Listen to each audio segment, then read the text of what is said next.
Yo les amis, j'espère que vous allez tous très très bien, et je suis super content de vous retrouver aujourd'hui pour débriefer le match d'hier. En apothéose d'une édition 2018-2019, épique, Liverpool et Tottenham nous ont offert une finale de Ligue des Champions, elle, bien terne. Alors au-delà des jugements de valeur, peut-on la justifier? Les Reds ont joué contre nature, comment l'expliquer? Y a-t-il dans le banal de la beauté?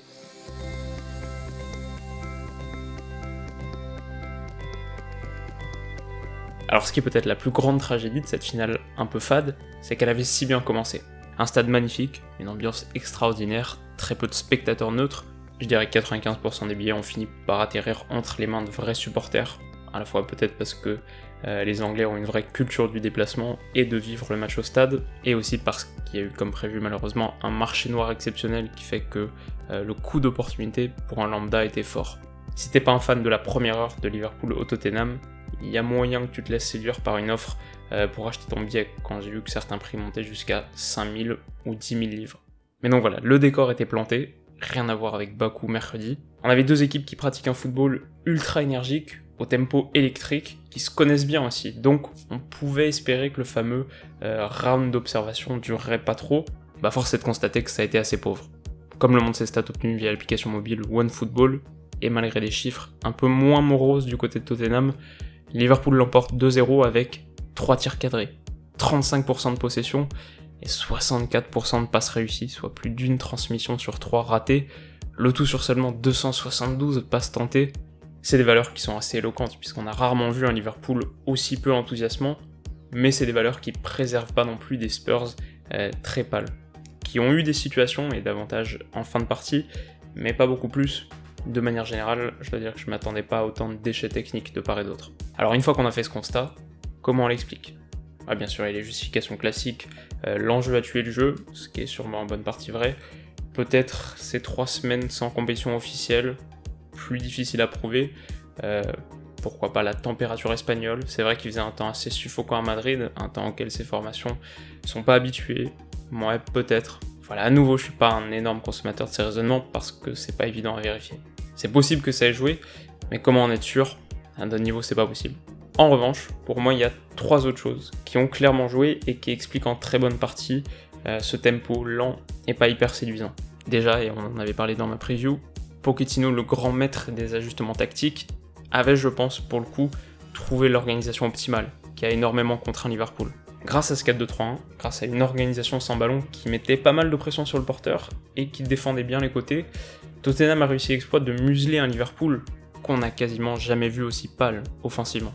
C'est quelque chose que Dan Perez avait relevé dans son papier tactique publié sur l'équipe quelques heures avant le coup d'envoi. Ce 4-2-3-1, plus naturel pour la gestion de la largeur, est d'ailleurs le schéma avec lequel Pochettino a terminé ses 2 rencontres face aux Reds. L'ajustement final, en quelque sorte, est le plus efficace. La seconde période du retour a aussi illustré les inconvénients de cette option, un entrejeu moins dense, compliquant la maîtrise du rythme face à un adversaire imbattable lorsque celui-ci s'élève. Donc en verrouillant les ailes, tellement létal à Liverpool, avec Mané Robertson à gauche et Salah Alexander-Arnold à droite, 2 duos exceptionnels, quand tu verrouilles ça, t'as déjà fait une bonne partie du travail. Et l'autre, c'est donc cette infériorité numérique dans l'axe, mais comme le dit Dan Perez, tant que le rythme s'élève pas trop, ça ira. Ce qui va dans le sens d'une partie, au tempo lent. C'est quelque chose que tu souhaites, et puis d'autre part, je trouve que le milieu a été vraiment bien défendu par Tottenham aussi. Un symbole de ça, je sais pas si vous en souvenez, mais en première mi-temps, le nombre de passes longues envoyées directement de Van Dijk à Mané en sautant le milieu. Wijnaldum, lui, boucle son match avec, accrochez-vous bien, 15 ballons touchés. 15 ballons en 62 minutes. Pour un mec qui est censé être ton box-to-box énergique, c'est autant que Eric Dyer, qui a joué moins d'un quart d'heure, c'est 4 fois moins que Winks, qui a joué 4 minutes de plus. Bref, voilà, tout ça pour dire que si on a eu un match aussi terne, c'est pas nécessairement quelque chose qui était subi. C'est pas nécessairement quelque chose qui relève de l'enjeu qui crispe ou du manque de rythme. Pour moi, c'est peut-être quelque chose de voulu. Je pense qu'en fait, Pochettino savait que cette dynamique, pas folle, pas emballante, c'était pour son équipe la seule manière de battre ce Liverpool. Et je pense aussi que c'est pour ça qu'on a vu aussi peu d'ajustements de la part de quelqu'un qui en est généralement si friand. Enfin, et pour conclure sur la nature relativement insipide de ce match, je pense évidemment que le fait de jeu, ce penalty sifflé au bout de 25 secondes, joue un rôle fondamental. Parce que grâce à ça, Liverpool s'est complu dans cette partie sans folie. Et c'est un peu tout le paradoxe. Pour Tottenham, c'était la seule manière de gagner, mais Liverpool, qui était déjà devant 1-0, a choisi de s'en accommoder. Et donc, à mes yeux, on peut parler peut-être plus que d'enjeu qui tue le jeu, d'expérience acquise de l'échec de l'année dernière. Donc ok, une finale plutôt morose, mais est-ce qu'on peut dire pour autant que Liverpool est un champion moche ? Bah, comme on l'a dit, 35% de possession, 64% de passes qui aboutissent, seulement 2 dribbles réussis aussi sur 90 minutes. On peut évoquer ses corners et ses touches jouées au ralenti, du gain de temps peu caractéristique des Reds, mais symbole de leur expérience nouvellement acquise. On peut s'attarder là-dessus, et avec un autre coach on le fera peut-être, mais ce serait quand même snobber leur saison fantastique.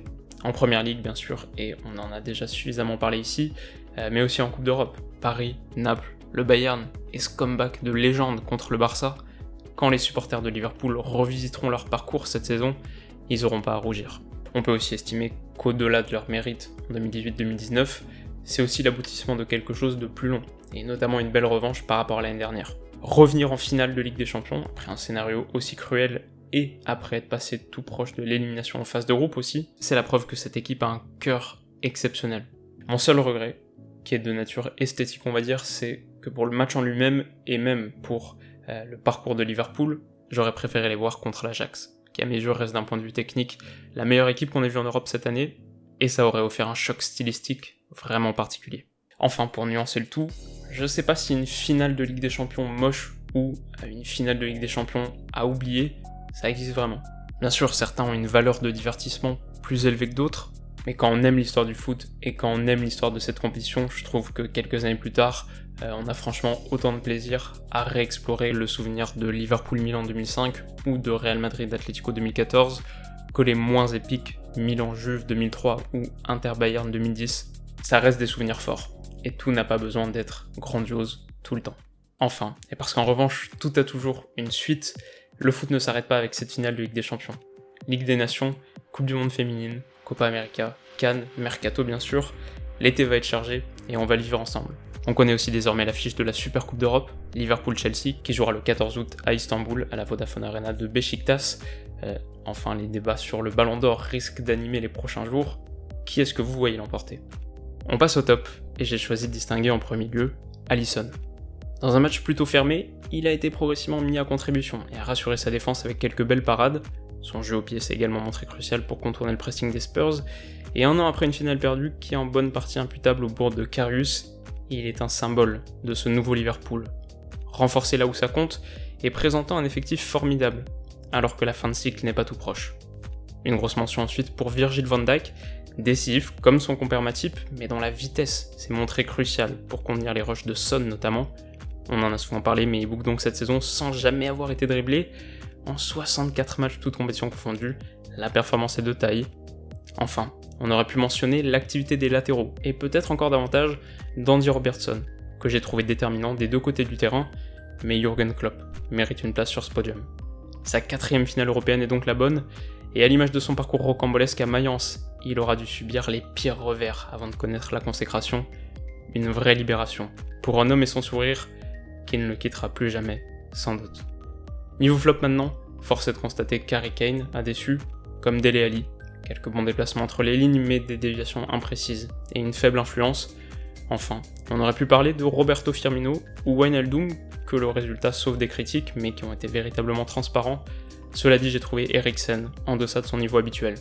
Transmission mal ajustée, frappe qui s'envole, il symbolise peut-être cette équipe de Tottenham, talentueuse mais pas encore prête à gérer l'émotion d'une finale de C1. Voilà les amis, c'est la fin de cette analyse et j'espère bien sûr qu'elle vous a plu. Si c'est le cas, n'hésitez pas à mettre un petit like. Si ce genre de contenu vous plaît et que vous voulez continuer à suivre l'activité de la chaîne, vous pouvez aussi vous abonner, ça me fera très plaisir. Enfin, l'année dernière, on le célébrait autour d'un épisode d'Objectif Coupe du Monde, c'était OCDM Argentine, mais comme nous sommes aujourd'hui le 2 juin, c'est effectivement mon anniversaire, alors si vous voulez me faire plaisir, n'hésitez pas à me dire un petit mot sympa dans les commentaires. En parlant de mots sympas d'ailleurs, j'ai eu l'immense privilège hier d'avoir une dédicace de Didier Roustan, donc comme vous le savez, je suis un très grand fan. Alors c'était un joli cadeau avant l'heure. Si vous avez quelques minutes aujourd'hui, je vous invite à découvrir son super podcast qu'il vient de lancer. C'est un format plutôt court et évidemment très instructif, je vous mettrai un lien en description.